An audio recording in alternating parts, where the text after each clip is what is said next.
پناہ مانگتا ہوں میں اللہ کی شیطان مردود سے، اللہ کے نام سے جو بڑا مہربان نہایت رحم فرمانے والا ہے۔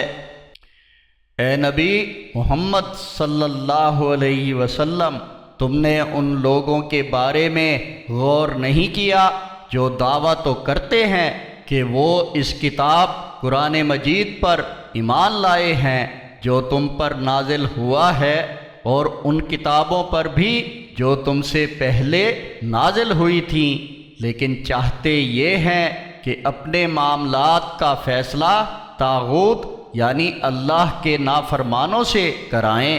حالانکہ ان کو تو اس کا انکار کرنے کا حکم دیا گیا ہے، اور شیطان تو یہی چاہتا ہے کہ انہیں گمراہ کر کے گمراہی میں دور لے جائے۔ اور جب ان سے کہا جاتا ہے کہ فیصلہ کرانے اس قرآن مجید کی طرف آؤ جو اللہ نے نازل کیا ہے اور اس کے رسول کی طرف، تو ان منافقوں کو تم دیکھو گے کہ تمہارے پاس آنے سے کتراتے ہیں۔ پھر اس وقت کیا ہوگا جب ان کے کرتوتوں کے سبب ان پر کوئی مصیبت آتی ہے؟ پھر تو تمہارے پاس اللہ کی قسمیں کھاتے ہوئے آتے ہیں کہ ہمارا ارادہ تو بھلائی اور آپس میں میل ملاپ کے سوا کچھ نہیں تھا۔ یہ ایسے لوگ ہیں کہ جو کچھ ان کے دلوں میں ہے اللہ کو خوب معلوم ہے،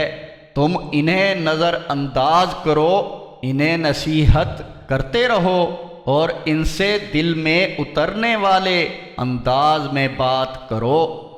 اور ہم نے جو بھی رسول بھیجا ہے تو اسی لیے کہ اللہ کے حکم کے مطابق اس کی اطاعت کی جائے، اور اگر انہوں نے اپنی جانوں پر ظلم کیا تھا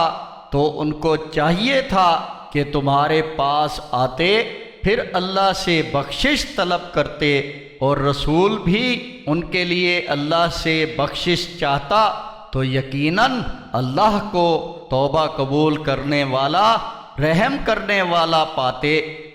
پس اے نبی محمد صلی اللہ علیہ وسلم، تمہارے رب کی قسم یہ مومن ہو ہی نہیں سکتے جب تک کہ اپنے بہمی اختلافات میں تمہیں حاکم نہ بنائیں، پھر تمہارے کیے ہوئے فیصلے پر اپنے دلوں میں کوئی تنگی نہ محسوس کریں، اور اس فیصلے کو فرما برداری کے ساتھ قبول کر لیں۔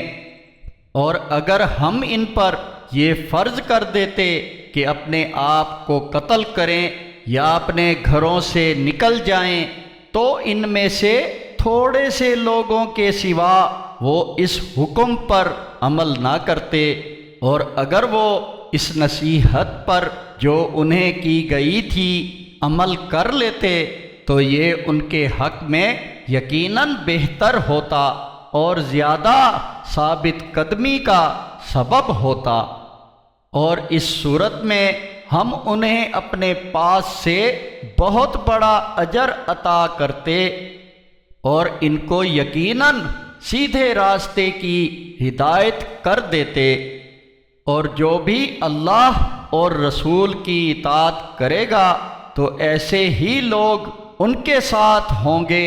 جن پر اللہ نے انعام کیا ہے، یعنی انبیاء علیہم السلام اور صدیقین اور شہداء اور صالحین اور نیک لوگ، یہ بہترین ساتھی ہیں۔ یہ اللہ تعالی ہی کا حقیقی فضل ہے، اور اللہ کافی ہے، علم والا ہے۔